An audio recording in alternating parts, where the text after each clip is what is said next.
जय Hind, good evening students. Career वाला पे आपका स्वागत है। पिछले वीडियो में हम लोग देख रहे थे हुमायूं आई, है ना। हम लोग देख रहे थे हुमायूं आई और प्रिज्म से संबंधित सब्जेक्टिव क्वेश्चंस को हम लोग देख रहे थे। इस वीडियो में हम लोग देखना चाहेंगे आगे का क्वेश्चन, सब्जेक्टिव क्वेश्चंस का। और सबसे पहले हम लोग देखते हैं आज का, हम लोग देखते हैं अनोखी बातें। आज की अनोखी बातें क्या लिखती है? शायद हाथों की लकीरें मंजिल तक ना पहुंच पाए, शायद हाथों की लकीरें मंजिल तक ना पहुंच पाए, मगर आपकी मेहनत, है ना, जरूर आपका साथ निभाएगी। आप मेहनत कीजिए, है ना, खूब मेहनत कीजिए, आप मंजिल तक जरूर पहुंचेंगे। चलिए हम लोग क्या करते हैं, आज का फर्स्ट क्वेश्चन से देखते हैं। और स्क्रीन पे आपका फर्स्ट क्वेश्चन दिख रहा है कि आपका क्या दिया गया है। आज का फर्स्ट क्वेश्चन ध्यान दीजिएगा। पहला क्वेश्चन आपका दिया गया है बाबू कि निकट दृष्टि दोष को दूर करने के लिए अवतल लेंस के बने चश्मे का प्रयोग क्यों किया जाता है? यानी कि निकट दृष्टि दोष को दूर करने के लिए हम लोग अवतल लेंस के बने चश्मे का उपयोग करते हैं। तो ऐसा क्यों करते हैं, क्या रीजंस होता है, हम लोग क्यों ऐसा उपयोग करते हैं? ध्यान दीजिएगा, उत्तर में क्या लिखता है, ध्यान दीजिएगा। निकट दृष्टि दोष को दूर करने के लिए उचित फोकस दूरी के अवतल लेंस के चश्मे का उपयोग किया जाता है, क्योंकि मेन रीजन इसका क्या है, अवतल लेंस क्या करता है, दूरस्थ वस्तु को, यानी कि दूर में जो स्थित वस्तु होती है, ठीक है, उससे आने वाली प्रकाश की किरणों को इतना अपसरित कर देती है कि दूरस्थ वस्तुओं का स्पष्ट प्रतिबिंब कहाँ पर बनता है, रेटिना पर बनता है। कहाँ बनता है? रेटिना पर बनता है, जिस कारण से दूर स्थित वस्तु क्या होता है, साफ साफ दिखाई देने लग जाती है। इसका यही क्या होता है, मेन कारण होता है। ठीक ना। चलिए हम लोग देखते हैं दूसरा क्वेश्चन से देखते हैं। और दूसरा क्वेश्चन आपका क्या दिया गया है, आज का जो दूसरा क्वेश्चन दिया गया है वो आपका लिख रहा है कि दूरदृष्टि दोष किसे कहते हैं? ध्यान दीजिएगा, दूरदृष्टि दोष किसे कहते हैं, होने का कारण, उपचार कैसे किया जाता है। कि दूरदृष्टि दोष किसे कहते हैं, ये होता है किस कारण से, और इसका उपचार हम लोग कैसे करेंगे, ध्यान दीजिएगा उत्तर में। ठीक है, दूरदृष्टि दोष, ठीक है, दूरदृष्टि दोष, यहाँ पे डैश पड़ेगा, दूरदृष्टि दोष के बाद डैश पड़ेगा। ठीक है, मानव नेत्र का ऐसा दोष है ना, मानव नेत्र का ऐसा दोष है जिसमें दूर की वस्तु स्पष्ट रूप से दिखाई पड़ती है, यहाँ पर पड़ती है, लेकिन निकट की वस्तु को नहीं। यानी कि दूर की वस्तु को तो आसानी से देख पाता है, लेकिन निकट की वस्तु दिखाई नहीं देती, उसे हम लोग क्या कहते हैं, दूरदृष्टि दोष कहते हैं। इसी प्रकार से निकट दृष्टि दोष में था। ठीक है, ध्यान दीजिएगा, दूरदृष्टि दोष वाले आंख में निकट की वस्तु का प्रतिबिंब रेटिना के कहाँ बनता है, पीछे बन जाता है। तो कोई भी वस्तु अगर रेटिना के पीछे अगर उसका प्रतिबिंब बनेगा या फिर रेटिना का आगे बनेगा, तो दोनों स्थिति में हमें वो प्रतिबिंब, वह वस्तु दिखाई नहीं पड़ती है। ठीक है, चलिए ध्यान दीजिए। और हम लोग आगे थोड़ा सा इसी में बढ़ते हैं, इसका कि कारण क्या होता है। ठीक है, इसका कारण क्या होता है, ध्यान दीजिए क्या कारण होता है। तो पहला कारण इसका, तो ये कारण ये है कि नेत्र गोलक का छोटा हो जाना, है ना, या नेत्र गोलक क्या होता है, आवश्यकता से अधिक छोटा हो जाती है। अर्थात हम लोग क्या कह सकते हैं, नेत्र लेंस और रेटिना के बीच की दूरी घट जाती है। जब नेत्र गोलक छोटा होगा तो उनके बीच की दूरी क्या हो जाती है, घट जाती है। एक कारण तो ये हो गया। दूसरा कारण ये आपका दिया है कि नेत्र लेंस आवश्यकता से अधिक पतला हो जाती है ना, जिसके कारण उसकी फोकस दूरी क्या हो जाती है, बढ़ जाती है। ये दो कारण होते हैं। इसके उपचार में आप क्या लिखिएगा, तो दूरदृष्टि दोष को दूर करने के लिए उचित फोकस के उत्तल लेंस के बने चश्मे का उपयोग हम लोग करते हैं। किसका उपयोग करते हैं, उत्तल लेंस के बने चश्मे का उपयोग करते हैं। इतना आप लिख लीजिएगा, है ना, बहुत आसानी से आपको नंबर मिल जाएगा। चलिए नेक्स्ट क्वेश्चन हम लोग देखना चाहेंगे, और क्वेश्चन नंबर हम लोग देखना चाहेंगे 3 देखना चाहेंगे। क्वेश्चन नंबर 3 आपसे क्या लिखता है, ध्यान दीजिएगा। 3 नंबर क्वेश्चन में आप लोग को लिख रहा है कि दूरदृष्टि दोष को दूर करने के लिए उत्तल लेंस के बने चश्मे का प्रयोग क्यों किया जाता है। जिस प्रकार से निकट दृष्टि दोष को दूर करने के लिए हम लोग अवतल लेंस का प्रयोग करते हैं, उसी प्रकार से दूरदृष्टि दोष को दूर करने के लिए हम लोग उत्तल लेंस के बने चश्मे का उपयोग क्यों करते हैं, इसका क्या रीजन होता है। ध्यान दीजिएगा बाबू, दूरदृष्टि दोष को दूर करने के लिए, है ना, उचित फोकस दूरी के उत्तल लेंस के चश्मे का उपयोग किया जाता है, क्योंकि उत्तल लेंस, है ना, निकट वस्तु से आने वाली समानांतर किरणों को इतना अभिसरित कर देता है कि निकट वस्तु का स्पष्ट प्रतिबिंब कहाँ बनती है, रेटिना पर बनती है। यानी कि जो उत्तल लेंस होता है वह क्या करती है, जो नजदीक की वस्तु तो दिखाई नहीं देती है दूरदृष्टि दोष में, तो उत्तल लेंस क्या करती है, जो नजदीक की वस्तु होती है उसे क्या करती है, फोकसित करके कहाँ पे प्रतिबिंब बना देती है, रेटिना पे बना देती है ना, कहाँ पर बना देती है, रेटिना पे बना देती है। इसी गुण के कारण से हम लोग किसका उपयोग करते हैं, उत्तल लेंस का उपयोग दूरदृष्टि दोष को दूर करने में उपयोग करते हैं। चलिए, हम लोग देख रहे हैं आज का चौथा क्वेश्चन हमारा क्या दिया गया है, ध्यान दीजिए। 4 नंबर क्वेश्चन में दिया है, जरा दृष्टि दोष क्या है, इसके होने का कारण और उपचार के, है ना, उपाय, है ना, कैसे होता है और इसका उपाय भी बता दीजिएगा तो थोड़ा बेहतर हो जाएगा। ध्यान दीजिएगा, जरा दृष्टि दोष, यहाँ पर आप डैश दे दीजिएगा जरा दृष्टि दोष लिख करके, ठीक है। तो मानव नेत्र का एक प्रकार का क्या है, दृष्टि दोष है। यह भी क्या है, दृष्टि दोष है, जिसमें आंख ना तो दूर स्थित वस्तु और ना ही निकट स्थित वस्तु को स्पष्ट रूप से देख पाती है। यानी कि आप कह सकते हैं कि इसमें निकट दृष्टि दोष भी होता है और दूर दृष्टि दोष भी होता है, दोनों बीमारियां होती है, ठीक है। इसका कारण क्या होता है बाबू, ध्यान दीजिएगा। जरा दृष्टि दोष नेत्र लेंस की प्रत्यास्था खो जाने एवं सिलियरी पेशियां की समंजस क्षमता खो जाने के कारण से हो पाती है। यानी कि वो फोकसित नहीं कर पाती है, ना ही वह निकट वाली वस्तु को फोकसित कर पाती है और ना ही जो दूर में स्थित वस्तु हो पाती है उसको फोकसित कर पाती है। यानी कि इसमें दोनों बीमारियां हो जाती है, ना तो निकट की वस्तु साफ साफ दिखाई पड़ती है, ना ही दूर की वस्तु साफ साफ दिखाई पड़ती है। चलिए ध्यान दीजिए, इसमें अब इसका उपचार कैसे किया जाता है, ध्यान दीजिएगा। उपचार के लिए, है ना, उपचार के लिए क्या करते हैं, तो जरा दृष्टि दोष को दूर करने के लिए बाईफोकल लेंस, क्योंकि इसमें दोनों बीमारी है ना। तो बाईफोकल का मतलब उत्तल और अवतल, उत्तल और अवतल, जैसे कोई चश्मा होगा, ठीक है। तो कोई चश्मा में क्या होता है ना कि उत्तल और इसमें अवतल, उत्तल और अवतल दोनों लेंस का उपयोग किया जाता है। इसको हम लोग क्या कहते हैं, बाईफोकल लेंस कहते हैं।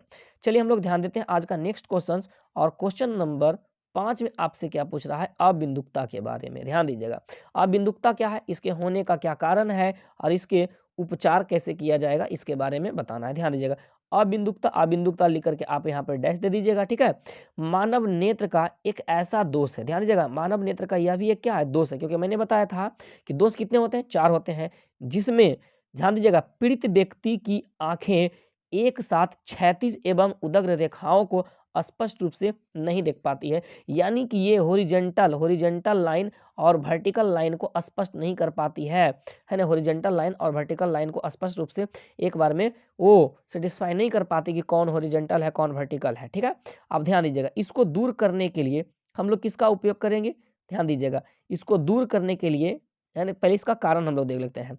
अबिंदुकता नेत्र लेंस की सतहों के भिन्न भिन्न तलों में त्रिज्याएं भिन्न भिन्न होने के कारण से ऐसा होता है। हमारी नेत्र लेंस का क्या होता है, उनके त्रिज्याएं क्या होता है, भिन्न भिन्न तलों में, यानी कि चाहे वह क्षैतिज हो या फिर क्या उदग्र हो, तो उसका क्या हो जाता है, बदलते रहता है, भिन्न भिन्न हो जाता है, जिसके कारण से ऐसा होता है।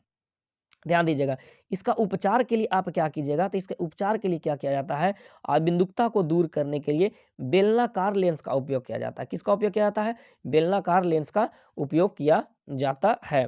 और नेक्स्ट क्वेश्चन हम लोग देखना चाहेंगे, क्वेश्चन नंबर 6 हम लोग देखना चाहेंगे, और क्वेश्चन नंबर 6 में आपसे क्या लिखता है, ध्यान दीजिएगा। सामान्य आंख 25 सेंटीमीटर से निकट रखी वस्तु को सुस्पष्ट क्यों नहीं देख पाती है। आपको पता है कि 25 सेंटीमीटर से नजदीक अगर किसी वस्तु को आप लोग ला करके देखिएगा तो वह वस्तु हमें दिखाई नहीं पड़ती है। तो आप कैसे दिखाई नहीं पड़ती, क्यों नहीं दिखाई पड़ती, इसका उत्तर आप कैसे लिखिएगा, ध्यान दीजिएगा।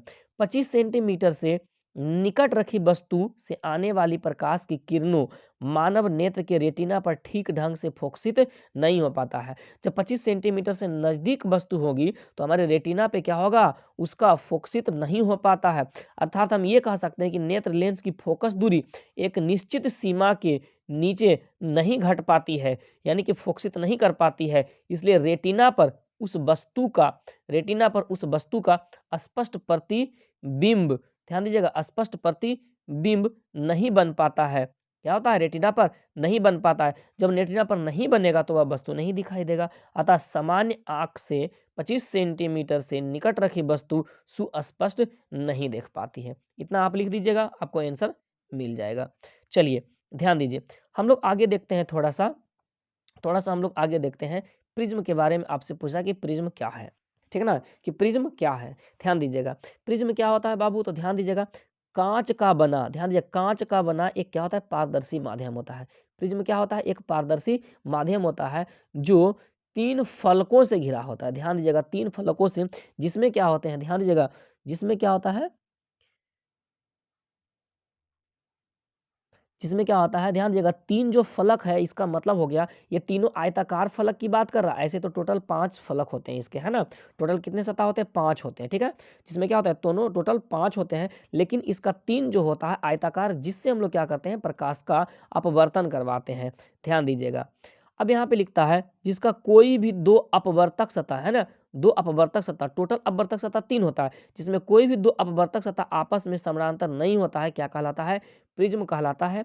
प्रिज्म वास्तव में कितने फलक का होता है, 5 अपवर्तक सतह होते हैं, जिसमें 2 सतहें त्रिभुजाकार तथा 3 अन्य क्या होता है, आयताकार होता है। इसमें टोटल कितने होते हैं, 5 होते हैं, जिसमें 2 क्या होता है, त्रिभुजाकार, और 3 क्या होता है, आयताकार। वो तीनों में से कोई भी फलक इसका क्या होता है, एक दूसरे के समानांतर नहीं होते हैं। चलिए हम लोग देखते हैं नेक्स्ट क्वेश्चंस को देखते हैं, और क्वेश्चन नंबर हम लोग देखना चाहेंगे 8 को देखना चाहेंगे, है ना। क्वेश्चन नंबर हम लोग किसको देखना चाहेंगे, 8 को देखना चाहेंगे। प्रिज्म के कोण और विचलन कोण क्या होता है, प्रिज्म का कोण क्या होता है और विचलन कोण क्या होता है, इसके बारे में ध्यान दीजिएगा। प्रिज्म के कोण लिख करके आप डैश दे दीजिएगा। प्रिज्म के किन्हीं 2 सतहों के बीच के कोण को क्या कहा जाता है, प्रिज्म के कोण, ऐसे ए से सूचित किया जाता है। जैसे ये एक फलक है, ये एक फलक है, इन दोनों के जो बीच का कोण होगा इसी को हम लोग क्या कहते हैं, प्रिज्म का कोण कहते हैं, और ए से सूचित करते हैं। सही क्या कहते हैं, प्रिज्म का कोण कहते हैं। विचलन कोण क्या होता है, ध्यान दीजिएगा। विचलन कोण क्या होता है, आपतित किरण को आगे बढ़ाने एवं निर्गत किरण को पीछे बढ़ाने पर, है ना, उसके बीच बने कोण को हम लोग क्या कहते हैं, विचलन कोण कहते हैं, ठीक है। अब जैसे मान लीजिए कि आपका ये प्रिज्म है, ध्यान दीजिएगा, समझने का कोशिश कीजिएगा, है ना। जैसे आपका ये प्रिज्म है, ठीक है, तो ये प्रिज्म है। अब ये जाने वाली आपतित किरण ऐसे होता है, लेकिन ये मुड़ जाती है और फिर यहाँ से ये मुड़ जाती है। तो आपतित किरण को आप आगे बढ़ाइए, ठीक है, आपतित किरण को आगे बढ़ाइए, और ये जो निर्गत किरण इसको आप क्या कीजिए, पीछे बढ़ाइए। तो इन दोनों के जो बीच का कोण बनेगा उसी को हम लोग क्या कहते हैं, विचलन कोण कहते हैं। क्या कहते हैं, विचलन कोण कहते हैं। आपतित किरण को आगे बढ़ाने और निर्गत किरण को पीछे बढ़ाने पर जो कोण बनता है उसी को हम लोग क्या कहते हैं, निर्गत कोण कहते हैं। चलिए हम लोग ध्यान देते हैं और नेक्स्ट क्वेश्चन पे ध्यान देते हैं। नेक्स्ट क्वेश्चन हमारा क्या है, ध्यान दीजिएगा। प्रकाश का वर्ण विक्षेपण क्या होता है, प्रकाश का वर्ण विक्षेपण क्या होता है, ये आपसे क्वेश्चन पूछता है, ध्यान दीजिएगा। तो आप क्या लिखिएगा, श्वेत प्रकाश या फिर सूर्य प्रकाश की मैं बात कर रहा हूँ। जब एक प्रिज्म से होकर गुजारा जाता है तो अपने विभिन्न अवयवी रंगों में विभक्त हो जाती है, यानी कि वह अपने 7 रंगों में क्या होती है, अलग अलग हो जाती है। सूर्य के प्रकाश को विभिन्न रंगों में विभक्त होने की घटना को प्रकाश का क्या कहते हैं, वर्ण विक्षेपण कहते हैं। पैराग्राफ चेंज करके यहाँ से आप लिख दीजिएगा, सूर्य का प्रकाश या दूधिया बल्ब का प्रकाश श्वेत प्रकाश कहलाता है, जो 7 रंग कौन कौन, बैगनी, जामुनी, नीला, हरा, पीला, नारंगी और लाल का क्या होता है, सम्मिश्रण होता है। क्या होता है, सम्मिश्रण होता है। अब ध्यान दीजिएगा आप थोड़ा सा इसमें क्या लिखता है, ठीक है। जब क्या किया जाता है, प्रिज्म से होकर के गुजारा जाता है इस किरणों को, तो ये क्या होती है ना, 7 अलग अलग रंगों में इस प्रकार क्या होती है, विभक्त हो जाती है, ठीक है। क्या होती है, 7 अलग अलग रंगों में विभक्त हो जाती है। तो सूर्य के प्रकाश को 7 रंगों में विभक्त होने की घटना को ही हम लोग क्या कहते हैं, हम लोग क्या कहते हैं, वर्ण विक्षेपण कहते हैं। क्या कहते हैं, वर्ण विक्षेपण। और सूर्य के प्रकाश में कितने रंग होते हैं, 7 रंग होते हैं, बैगनी, जामुनी, नीला, हरा, पीला, नारंगी और लाल। ये टोटल कितने कलर्स होते हैं, 7 कलर्स होते हैं। चलिए हम लोग ध्यान देना चाहेंगे, नेक्स्ट क्वेश्चंस को हम लोग ध्यान देना चाहेंगे, और नेक्स्ट क्वेश्चन हमारा क्या लिखता है, वर्णपट क्या है या स्पेक्ट्रम क्या है, और वर्णपट पर प्राप्त रंगों के क्रम को लिखें। इनमें जो रंग प्राप्त होते हैं उसके क्रम को लिखना है, ठीक है। तो ध्यान दीजिएगा, श्वेत प्रकाश या सूर्य के प्रकाश जब एक प्रिज्म से होकर के गुजारा जाता है तो वह अपने विभिन्न अवयवी रंगों में विभक्त हो जाती है, और प्रिज्म के दूसरी ओर रखे एक पर्दे पर रंगीन पट्टी का निर्माण होती है। इसे ही वर्णपट या क्या कहते हैं, स्पेक्ट्रम कहा जाता है। ध्यान दीजिएगा, वर्णपट पर प्राप्त जो रंग का क्रम होता है वो कौन कौन होता है, बैगनी, नीचे से ऊपर की ओर, ध्यान दें, नीचे से ऊपर की ओर, बैगनी, जामुनी, नीला, हरा, पीला, नारंगी और लाल। इसे हम लोग ध्यान दीजिएगा ऐसे समझते हैं। ध्यान दीजिएगा, हमारा जो प्रिज्म होता है, जैसे ये प्रिज्म है मान लीजिए, ठीक है, तो ये प्रिज्म है, तो इस प्रिज्म से अब क्या किया जा रहा है, सूर्य के प्रकाश को गुजारा जा रहा है। तो ये क्या होता है ना, कि इस प्रकार से कितने होते हैं, 7 रंगों में ये क्या होते हैं, विभक्त हो जाते हैं, ठीक है। ये 7 रंगों में क्या होते हैं, विभक्त हो जाते हैं। और इधर जो आपका पट्टी रखा हुआ है, इधर जो आपका पट्टी रखा हुआ है, पर्दा रखा हुआ है, उस पे एक कलर का है ना पट्टी बन जाता है, जिसके सबसे नीचे में आपका कौन सा रंग होता है, बैगनी होता है, फिर क्या होता है, जामुनी होता है, उसी प्रकार से नीला होता है नीचे से ऊपर की ओर। तो इसी पट्टी को हम लोग क्या कहते हैं, स्पेक्ट्रम कहते हैं या फिर क्या कहते हैं, वर्ण पट कहते हैं, है ना। आप क्लास में पढ़े होंगे तो बहुत बारीकी से आप लोग समझोगे। मैं ये बता रहा हूँ कि आप लिखिएगा कैसे सब्जेक्टिव क्वेश्चंस को, है ना। चलिए हम लोग ध्यान देते हैं नेक्स्ट क्वेश्चंस को, ध्यान देते हैं क्वेश्चन नंबर 11 ध्यान देते हैं। और क्वेश्चन नंबर 11 क्या लिखता है, ध्यान दीजिएगा, है ना। इंद्रधनुष क्या है, इसके बनने का क्या कारण है, इंद्रधनुष आखिर बनता कैसे है, ध्यान दीजिएगा इंद्रधनुष के बारे में, है ना। तो वर्षा के पश्चात जब बारिश होती है उसके बाद, ठीक है, वर्षा के पश्चात जब भी इंद्रधनुष का निर्माण होगा, कब होगा, वर्षा के पश्चात और वर्षा वाले दिनों में ही होगा, ठीक है। वर्षा के पश्चात आकाश में सूर्य की प्रकाश की किरणें उपस्थित, है ना, जल के सूक्ष्म कणों में दिखाई देने वाला रंगीन पट्टी क्या कहलाता है, इंद्रधनुष कहलाता है वर्षा के बाद, ठीक है। इंद्रधनुष से क्या है, तो एक प्राकृतिक स्पेक्ट्रम है, ये नेचुरल स्पेक्ट्रम है, ठीक है, आर्टिफिशियल नहीं है, ये नेचुरल है। हमारा जो वर्षा का बूंद है वो प्रिज्म की तरह कार्य करता है, जो प्रकाश के अपवर्तन, ध्यान दीजिए आपसे ये क्वेश्चन ऑब्जेक्टिव में भी पूछता है कि इंद्रधनुष कैसे बनता है, तो प्रकाश के अपवर्तन, पूर्ण आंतरिक परावर्तन तथा वर्ण विक्षेपण के ये संयुक्त प्रभाव से बनता है, ठीक है। इसमें तीनों क्रियाएं होती है, प्रकाश का अपवर्तन भी होता है, पूर्ण आंतरिक परावर्तन होता है और वर्ण विक्षेपण भी होता है, तब जाकर के मेरा किस चीज का निर्माण हो पाता है, इंद्रधनुष का निर्माण हो पाता है। चलिए हम लोग आगे बढ़ते हैं और नेक्स्ट हम लोग देखना चाहेंगे क्वेश्चन नंबर 12 देखना चाहेंगे। क्वेश्चन नंबर 12 में आपका लिखता है वायुमंडलीय अपवर्तन के कारण घटने वाली घटना, वायुमंडलीय अपवर्तन के कारण कौन कौन सारी घटनाएं घटती, इसके बारे में लिखना है आपको, ठीक है। अब ध्यान दीजिएगा, तो वायुमंडलीय अपवर्तन के कारण से निम्नलिखित घटना घटती है। पहला, है ना, तारों का जो टिमटिमाना होता है वो वायुमंडलीय अपवर्तन के कारण से होता है। तारे की अपनी वास्तविक स्थिति से कुछ ऊपर जो दिखाई पड़ता है तारे, है ना, वो भी वायुमंडलीय अपवर्तन के कारण से होता है। 3 नंबर में सूर्य का वास्तविक सूर्योदय से लगभग कितना 2 मिनट पहले निकल आता है। जैसे अगर सूर्योदय आपका घड़ी में कितना होता है, ध्यान दीजिएगा 6:20 में होता है, 6:20 में होता है, तो सूर्य हमें कब दिखाई देता है, 6:20 में होता है, तो सूर्य हमें कितना पर दिखाई जाती है, 6:18 में ही दिख जाती है। उसी प्रकार से अगर सूर्यास्त आपका कितना होता है, ध्यान दीजिएगा, अगर सूर्यास्त मान लिया जाए कि 5:18 पर होता है, तो हमें 5:20 तक के सूर्य दिखाई देता है, यानी कि हमारे दिन में 4 मिनट ज़्यादा हो जाता है ना। सुबह का 2 मिनट पहले दिखाई देता है और शाम का 2 मिनट बाद तक के, ठीक है।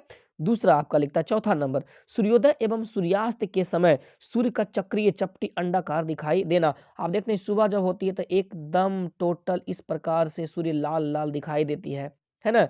सूर्य इस प्रकार से लाल लाल दिखाई देती है, चपटा एकदम लाल दिखाई देती है, चक्रीय। तो इसका रीजन से क्या होता है, वायुमंडलीय अपवर्तन के कारण ऐसा होता है, ये सभी घटनाएं घटती है। चलिए और एक और हम लोग देखना चाहेंगे क्वेश्चंस को, और ये क्वेश्चंस आपका क्या दिया गया है, ध्यान दीजिएगा, वर्णांधता क्या होता है, वर्णांधता क्या होता है, ध्यान दीजिएगा। वर्णांधता आप लिख करके डैश दे दीजिएगा, है ना। आंखों का एक ऐसा दोष है जिसमें पीड़ित व्यक्ति को किसी एक या एक से अधिक रंगों को भेद नहीं कर पाता है। यह रोग शंकु कोशिका में खराबी होने के कारण से होता है। वर्णांधता एक प्रकार का आनुवांशिक रोग है जिसमें सामान्यतः लाल एवं हरे रंग में अंतर नहीं कर पाते हैं। अब आप इस चीज को थोड़ा सा बारीकी से समझिए, ध्यान दीजिएगा। हमारी आंख में के क्या होती है, हमारी आंख के रेटिना पर ध्यान दीजिएगा, हमारी आंख के रेटिना पर क्या होती है, 2 प्रकार के शंकु होते हैं। एक क्या होता है आपका रड होता है, ठीक है, 2 प्रकार के सेल होते हैं, एक आपका रड सेल होता है, एक आपका का शंकु सेल होता है। रड क्या करता है आपका, प्रकाश की तीव्रता के लिए उत्तरदायित्व होता है, और शंकु हमारा किसके लिए होता है, प्रकाश के रंग के लिए उत्तरदायित्व होता है। जो हम लोग रंगीन वस्तुएं देखते हैं वो शंकु के कारण से देखते हैं, ठीक है। अब ध्यान दीजिएगा, अब कुछ व्यक्ति में क्या होते हैं, जिन व्यक्ति को वर्णांधता होती है उनमें क्या करती है ना, उसमें मुख्य रूप से लाल रंग और हरा रंग, है ना, रेड और ग्रीन रंग में अंतर नहीं कर पाते हैं। अर्थात आप ये कह सकते हैं कि अगर उनको क्या दे दिया जाए, है ना, लाल मिर्ची, है ना, उनको लाल मिर्ची दे दिया जाए और हरा मिर्ची दे दिया जाए और दोनों को चूज करने के लिए कहा जाए कि कौन सा लाल है कौन सा हरा है, तो उसमें अंतर नहीं कर पाते हैं। इसी बीमारी को हम लोग क्या कहते हैं, वर्णांधता कहते हैं। और ये एक आनुवांशिक बीमारी पीढ़ी दर पीढ़ी चलते रहती है। ध्यान दीजिएगा, यह एक दोष नहीं है, यहाँ पर बीमारी आप लिखिएगा, ठीक है, यहाँ पे दोष आप हटा दीजिएगा, एक बीमारी होती है, ठीक है। चलिए हम लोग नेक्स्ट क्वेश्चन देखना चाहेंगे और क्वेश्चन नंबर हम लोग देख रहे हैं 14 नंबर में क्या लिखता है, रात में तारे क्यों टिमटिमाते हैं, है ना।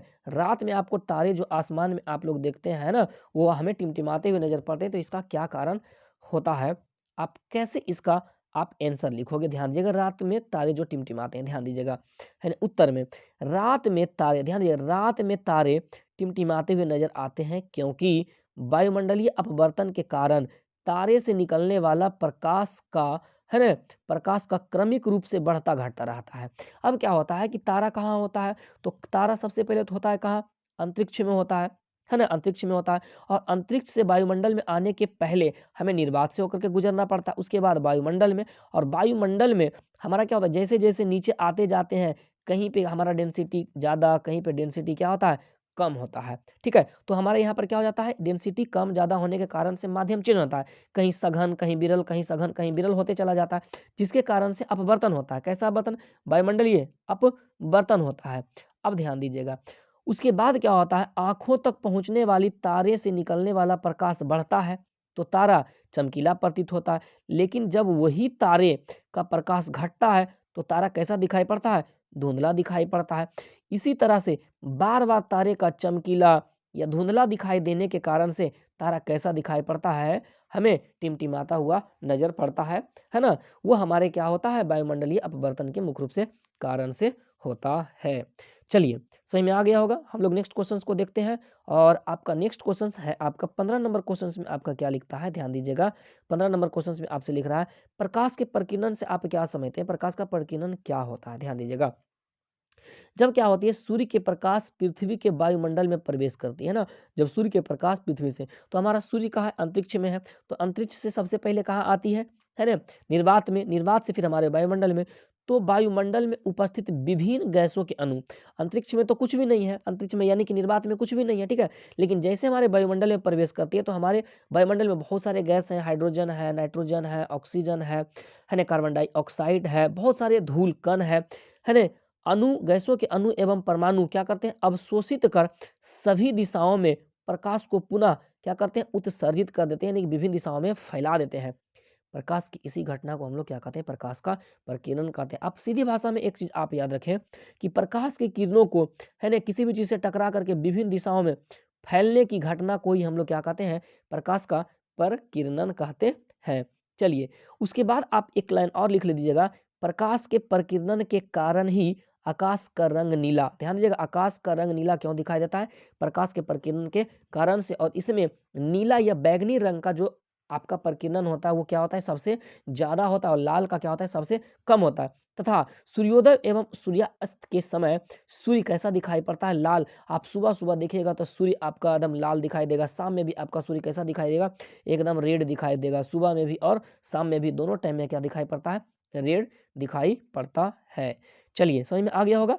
हम लोग नेक्स्ट क्वेश्चन देखना चाहेंगे, और देखेंगे हम लोग क्वेश्चन नंबर कितना, 16 नंबर देखना चाहेंगे। क्वेश्चन नंबर 16 क्या लिखता है, ध्यान दीजिएगा, अंतरिक्ष यात्री को आकाश काला दिखाई देता है, क्यों? अंतरिक्ष यात्री को आकाश काला दिखाई देता है, क्यों? ऑब्जेक्टिव में पूछता है कि अंतरिक्ष यात्री को आकाश कैसा दिखाई देता है, या चंद्रमा पर से पृथ्वी को देखने पे कैसा दिखाई पड़ता है, तो काला। ध्यान दीजिएगा, अंतरिक्ष यात्री को आकाश काला दिखाई पड़ता है क्योंकि अंतरिक्ष में कोई कण उपस्थित नहीं होते हैं, और हमारे पृथ्वी पर क्या होते हैं, वायुमंडल में क्या होते हैं, बहुत सारे गैसों के कण होते हैं, जिससे प्रकीर्णित हो पाती है। अर्थात कोई वायुमंडल, कोई वायुमंडल नहीं है, वहाँ पे कोई वायुमंडल नहीं, कोई भी कण नहीं है, कुछ भी नहीं है, यानी कि वायुमंडल नहीं है, यानी कि निर्वात है, जिस कारण वहाँ प्रकाश का प्रकीर्णन नहीं होता है। वायुमंडल नहीं है, यानी कि कोई कण नहीं है, कुछ भी नहीं है ना, हवा भी नहीं है, ठीक है, इसलिए वहाँ प्रकीर्णन नहीं हो पाता है। अतः प्रकाश की प्रकीर्णन नहीं होने के कारण से अंतरिक्ष यात्री को आकाश का रंग कैसा दिखाई पड़ता है, काला दिखाई पड़ता है। आपको ये चीज पता है कि जहां से सातों किरणें चली जाती है, वो कैसा दिखाई देता है, काला दिखाई पड़ता है, ठीक है, क्योंकि जब तक ये वहां से कोई प्रकाश की किरणें लौट करके आएगी नहीं, तब तक ये उसका रंग आप नहीं बता सकते हैं, ठीक है ना। चलिए, हम लोग नेक्स्ट क्वेश्चन ध्यान देना चाहेंगे, और देखेंगे हम लोग क्वेश्चन नंबर 17 देखना चाहेंगे। क्वेश्चन नंबर 17 में आपका क्या लिखता है, ध्यान दीजिएगा। क्वेश्चन नंबर 17 में आपका लिखता है कि आकाश का रंग नीला क्यों दिखाई पड़ता है, आकाश का रंग नीला दिखाई क्यों पड़ता है। वहां पे था कि अंतरिक्ष यात्री को काला दिखाई पड़ता है, लेकिन ऐसे हम लोगों को आकाश का रंग नीला दिखाई पड़ता है, ठीक है।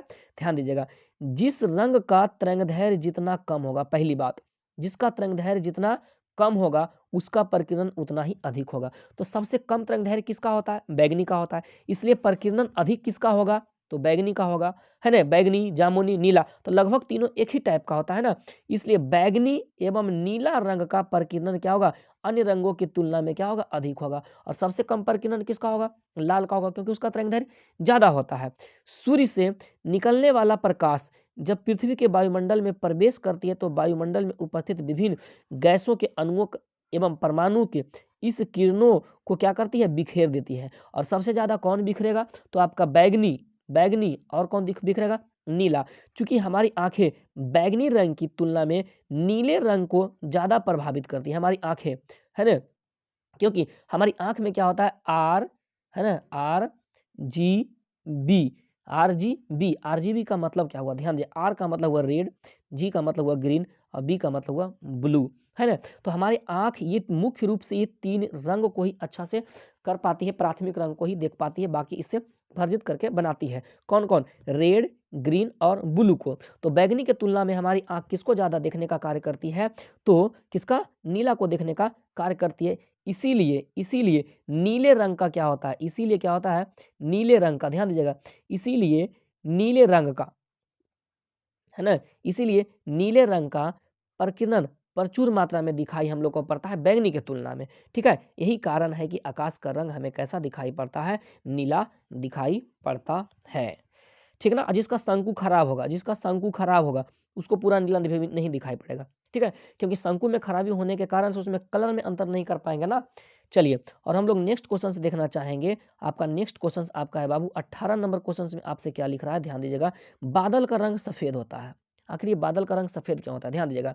चूंकि बादल जल के सूक्ष्म बूंदों से मिलकर के बना होता है। आपको ये पता है कि बादल किसका बना होता है ना, बूंद बूंद करके ये बनता है बादल। ठीक है, जब प्रकाश की किरणें इन विभिन्न आकार वाले सूक्ष्म बूंदों पर पड़ती है तो सूर्य के प्रकाश की सभी वर्णों को लगभग सामान्य रूप से क्या करती है, प्रकीर्णित करती है, सभी को लगभग। ठीक है, इसलिए ये सभी रंग को मिला करके श्वेत रंग का निर्माण कर देती है। इसीलिए हमारा बादल कैसा दिखाई पड़ता है, तो सफेद दिखाई पड़ता है। ठीक है, इसका मेन रीजन क्या है, जो भी वस्तु सभी किरणों को क्या कर देगा, अपसरित कर देगा। ठीक है, अपसरित कर देगा, एकदम पूरे को बिखेर देगा सभी को, तो वह वस्तु कैसा दिखाई पड़ता है, आपका सफेद दिखाई पड़ता है। यही रीजन आपका क्या होता है, बादल में होता है।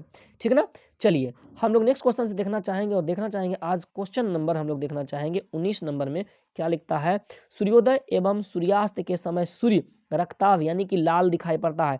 तो पहला रीजन तो ये क्यों दिखाई देता है ना, ये आपको पहले पता होना चाहिए क्यों दिखाई देता है, ध्यान दीजिएगा, है ना। तो क्यों कारण होता है, ध्यान दीजिएगा।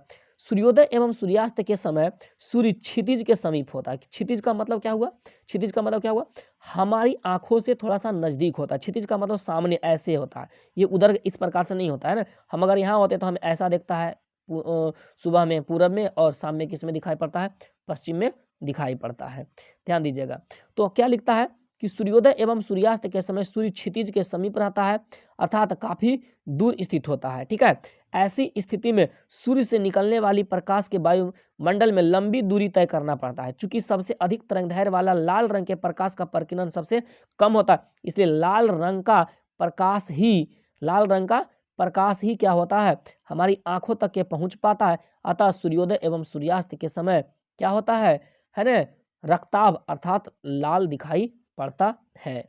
ठीक है, आप ये समझ में आ गया होगा, आई होप आपको इसको समझ में आ गया होगा। ठीक है ना, चलिए हम लोग नेक्स्ट क्वेश्चन देखना चाहेंगे, और 20 नंबर क्वेश्चन देखना चाहेंगे कि दोपहर के समय सूर्य श्वेत दिखाई देता है। दोपहर के समय लाल नहीं होता है, दोपहर के समय है ना व्हाइट की दिखाई पड़ता है। क्यों, ध्यान दीजिएगा।